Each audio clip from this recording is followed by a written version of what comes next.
গিয়েছিলাম ফরিদপুর আটরশি দরবার। গিয়ে দেখি সেখানে এলাহি কারবার। এখানে এক সারিতে রান্না হয় হাজারো লোকের খাবার। মানুষ দরবার দর্শন করতে এসে 20 টাকা টিকিট কেটে তবরক খাচ্ছে। সারি সারি গরু, হাজার হাজার ছাগল, মহিষ, উট, তুম্বা, চাল ডাল মশলা সবকিছুই মানতে পারছে। দেখলাম, শুনলাম, বুঝলাম সবই, বলার কোনো ভাষা নাই। 4 দিন ব্যাপী বার্ষিক ওরসে আমি গিয়েছিলাম প্রথম দিন 15ই ফেব্রুয়ারি। এখানকার কর্মরত লোকজন ভিডিও করতে দেয় না, কিন্তু আমি লুকিয়ে কয়েকটা জায়গার ভিডিও করেছিলাম।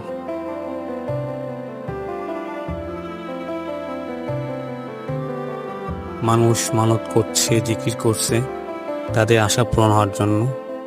খালি পায়ে হেঁটে হেঁটে খোয়ার গুঁতো খেয়ে পায়ের অবস্থা খারাপ। এখানে প্রচুর মানুষের ভিড়, সবাই আসে